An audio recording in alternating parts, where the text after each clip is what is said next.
All right, so I think everybody has their assets. Is that right? I think Yeah. so. Who would like to say what they got? I can go first. So Diana will go first. I chose to get an upgraded uniform.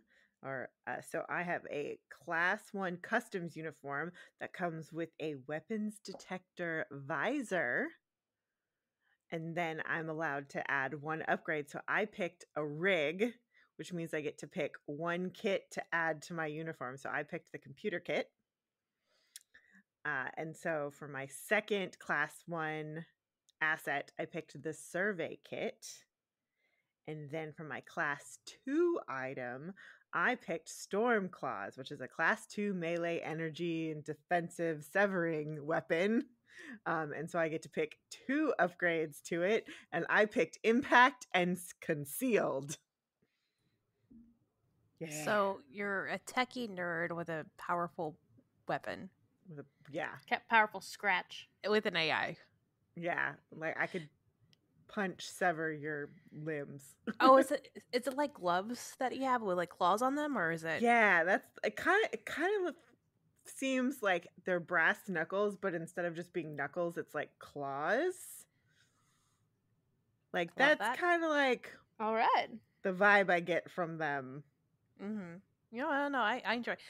And is it concealable because they pop out, and so like you can just like they look like regular gloves until like you. That's how.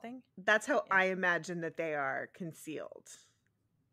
I love that. So I choose when they pop out. Mm-hmm. Yep. Yes. Excellent. Who would like to go next? I'll go.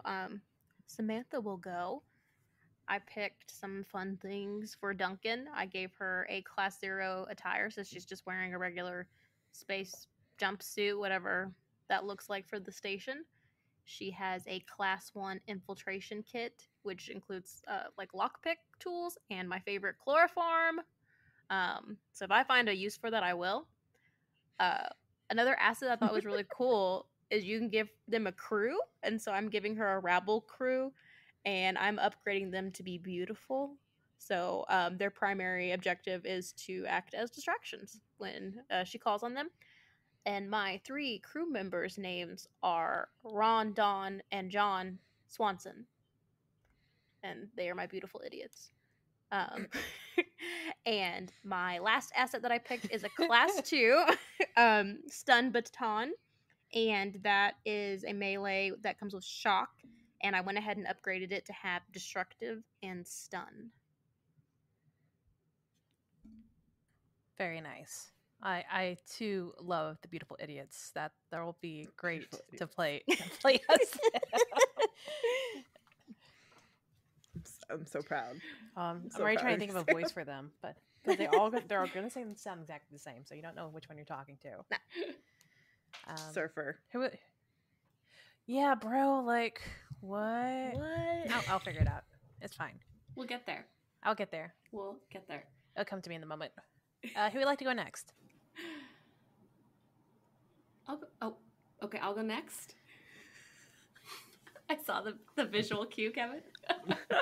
I, Kristen, will go next. I copied my smart friend Diana, and I also took an upgrade to attire, or class 1 attire. So I have climbing gear, and I took rig so that I could have an extra kit.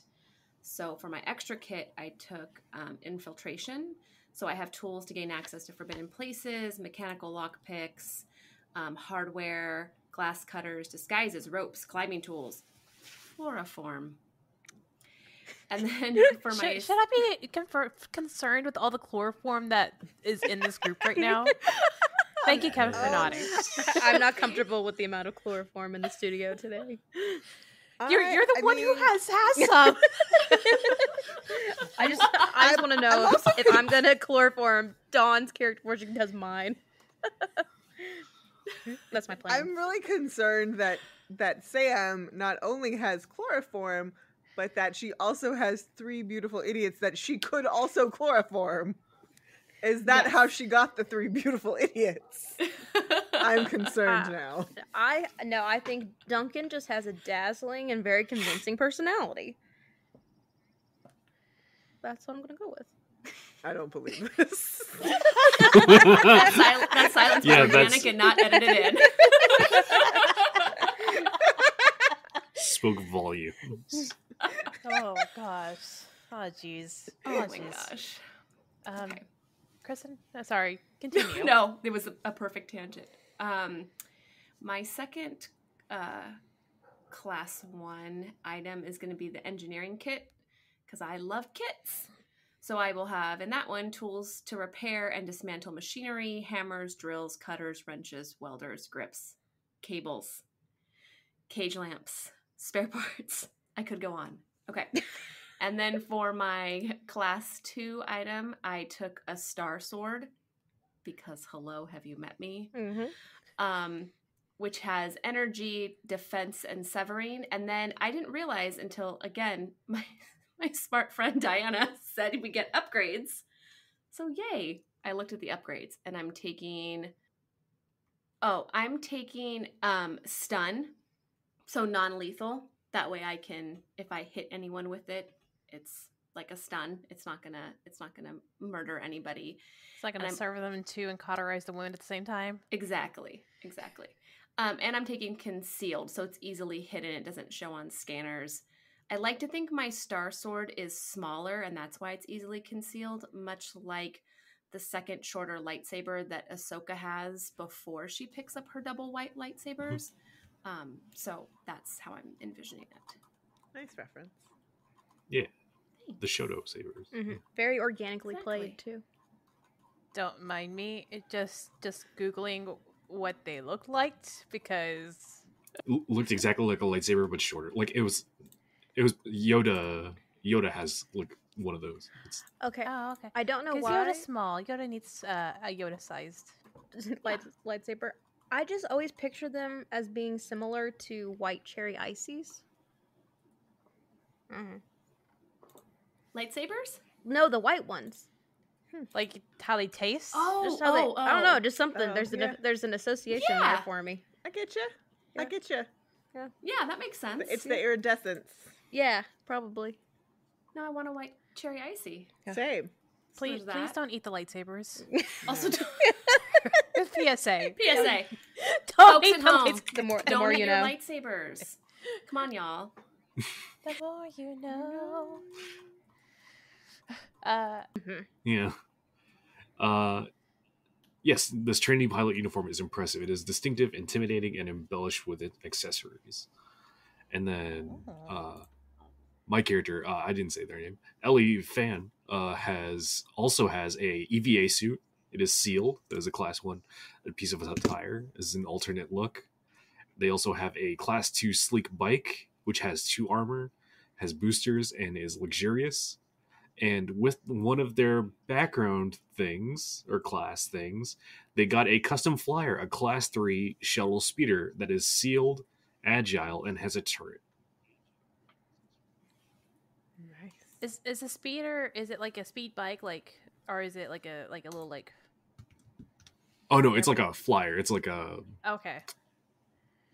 It's like a I was X-wing gonna say vroom type vroom, deal. and I was like, what am I trying to say? No, vroom vroom is cars. Zoom zoom. Shuttles Okay. go zoom zoom. Yes. Yes, it's zoom zoom. Big difference. My bad. Excuse me.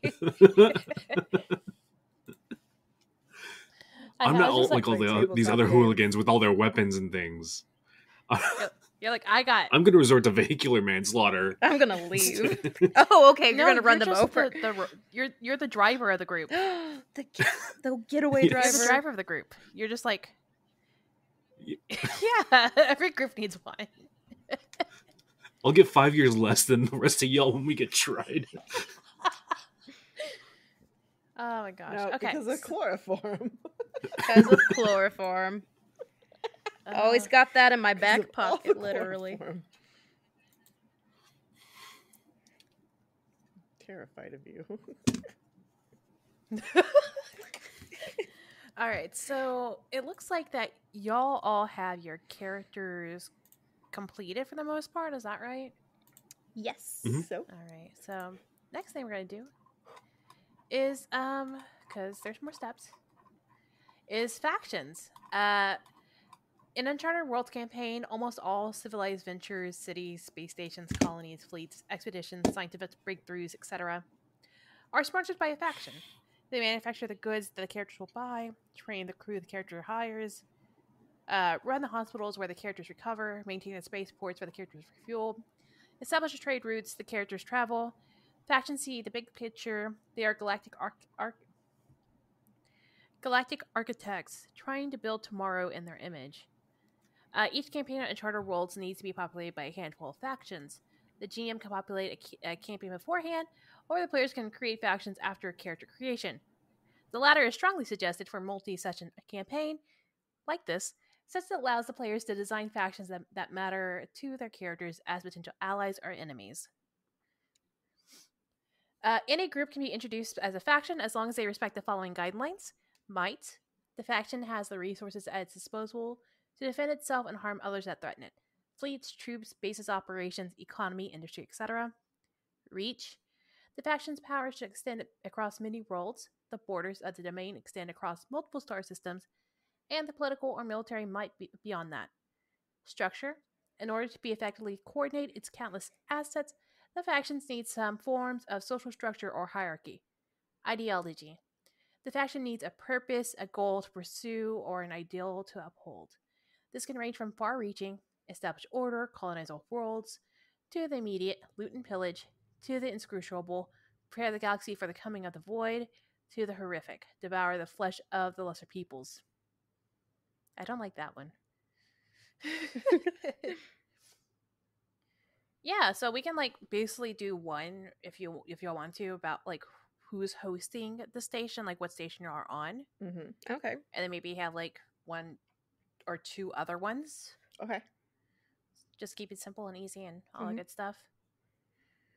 Yeah, 2 to 3. So let me read that out real quick. Where are my notes? Two major factions are diametrically opposed, with a potential third profiting from the conflict or acting as a balancing factor. The major factions may be evenly matched, or the conflict may be very asymmetrical, each side having advantages that allow it to hold its own. The two opposed factions are likely to be constantly at war with each other across multiple theaters. Any fleeting peace is a tenuous ceasefire or Cold War at best, rife with sabotage, raids, thefts, and secret attacks. Almost every planet in the local galaxy has taken a side. The third, lesser faction probably exists outside the conflict, holding their own by either being too useful or too difficult to effectively wipe out. I saw the word cartel and was excited. Yeah, where do you see that? It's under the Here's third one. roll, That's 5 to 6, number 4. yeah, 4. I saw the word Cool. cartel Yeah, and got I like excited. Cartel. And that could be like Yeah. politically hidden, kinda, or protected, maybe. Since we are on a small ship. I mean, we're not on a small ship. I mean, we're not like on a planet or a country, is what I'm trying to say. Also, what is the purpose of our ship?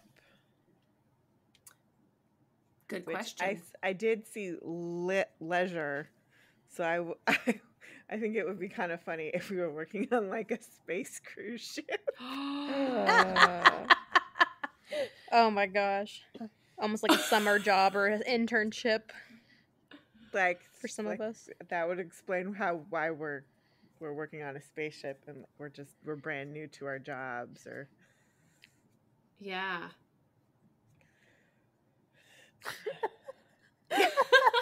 Kevin, what do you think? Kevin's like, I was born on a Star Cruiser. Yes. Which sounds oh yeah, you were like born here. You were born here. the weirdest and best origin story. but like oddly makes total sense at the same time. What a warped sense of reality a person like that would have. Sure. Yes. Wow. Yeah. That could be amazing though.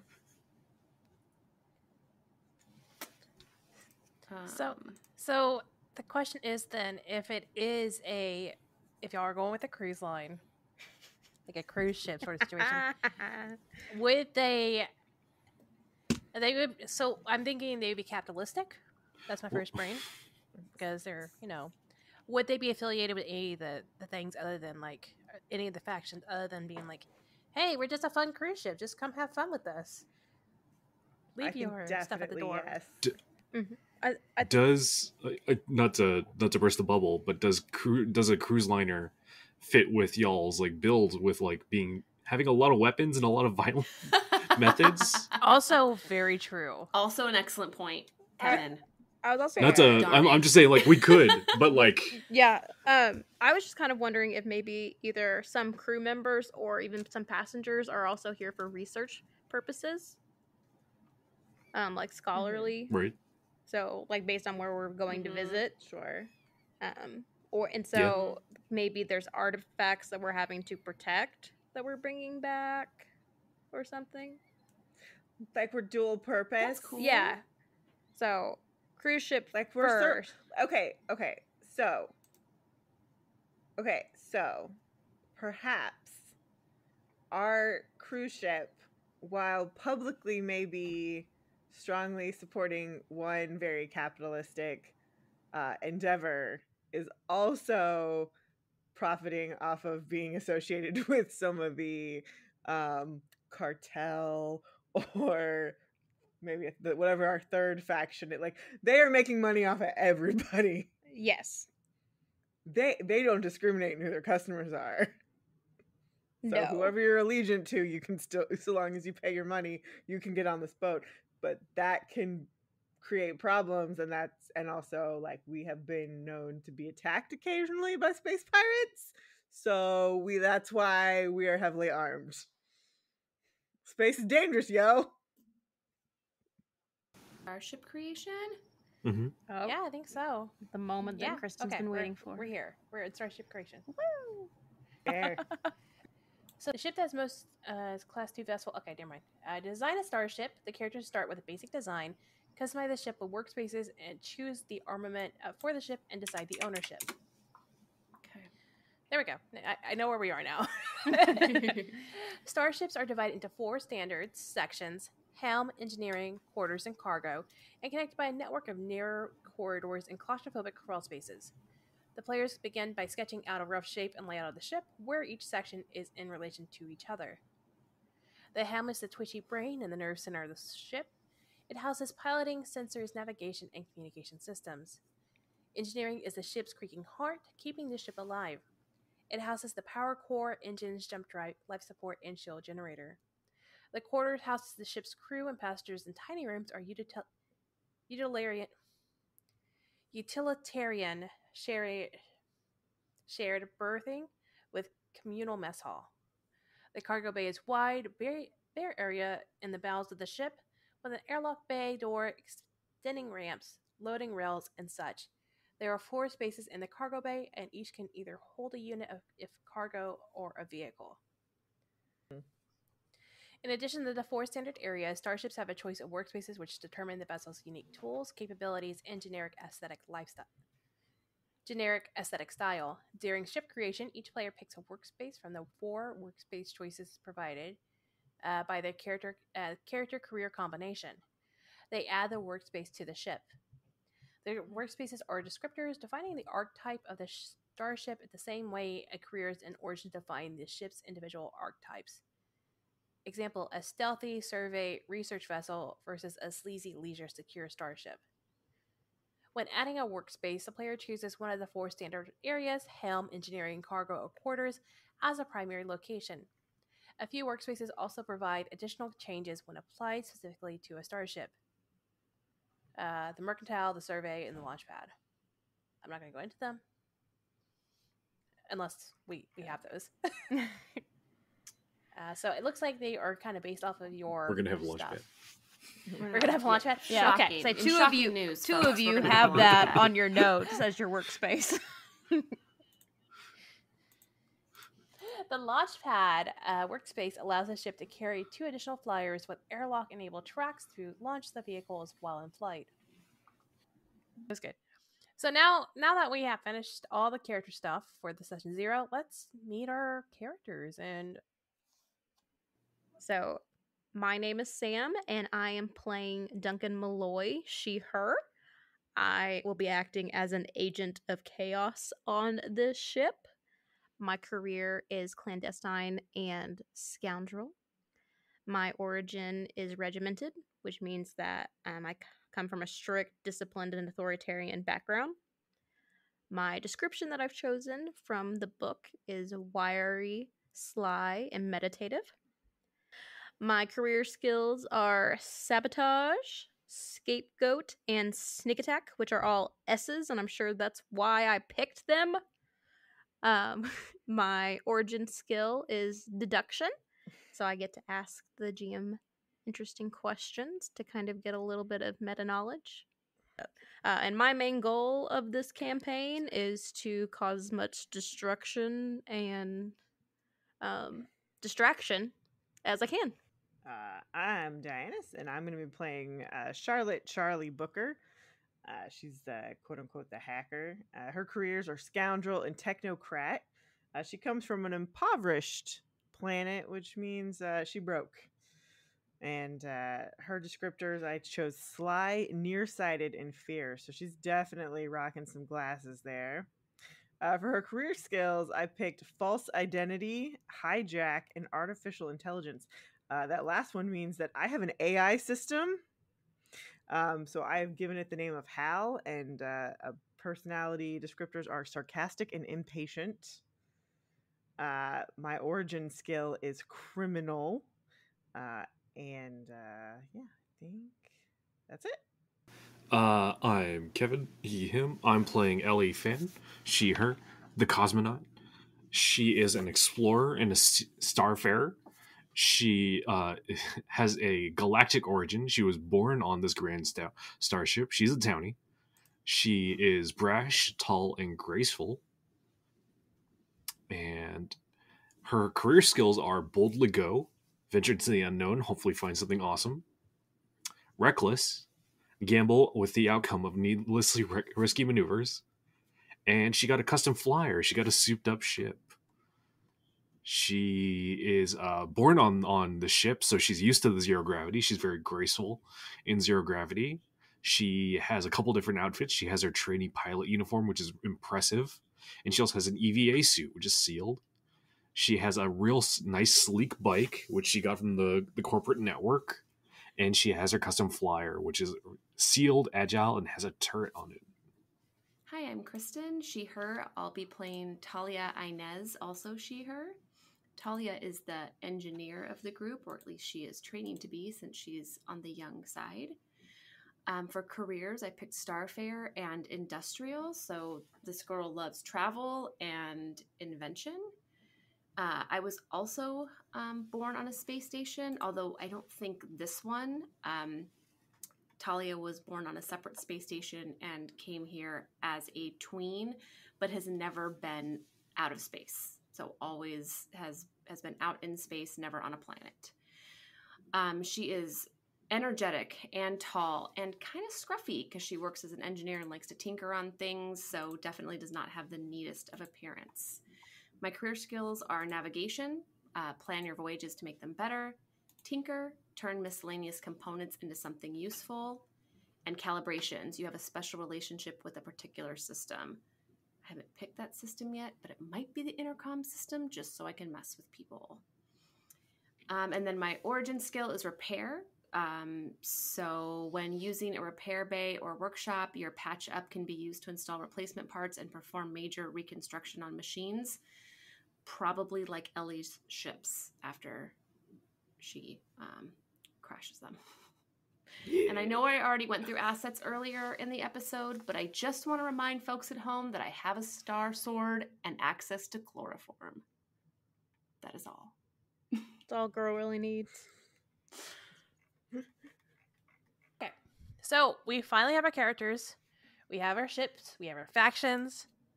We have our space swords and bikes and more ships and laser claws and chloroform. I think we're ready.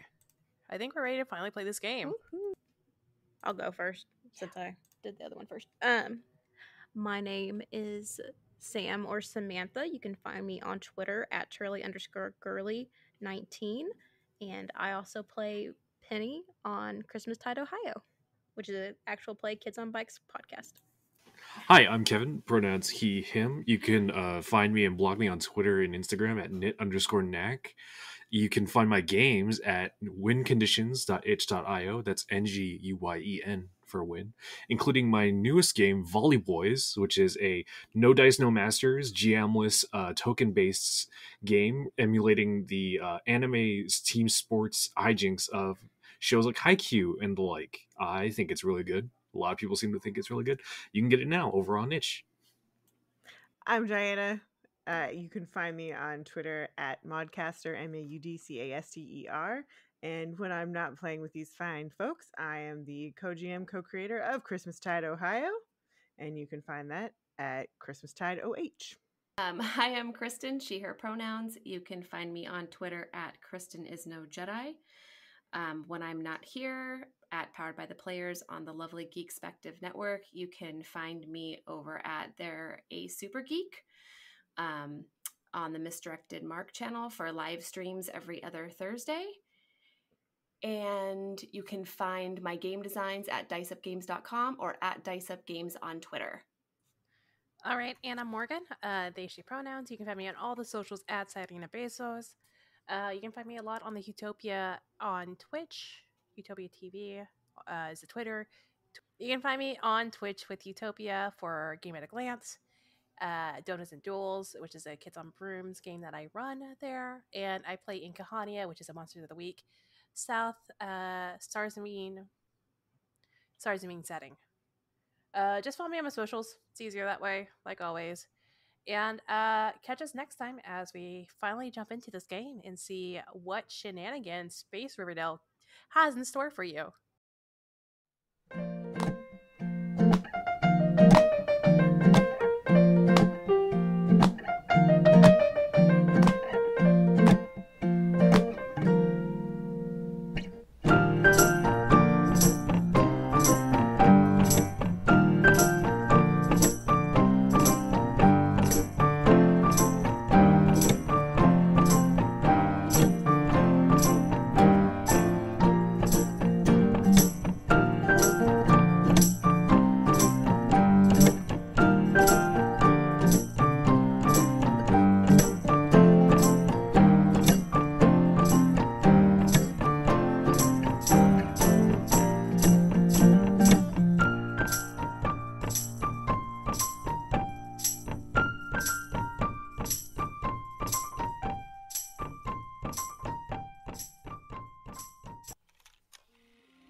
Sometimes, winning a game isn't about dealing the most damage, or drawing the most cards, or making any measurable contribution towards victory.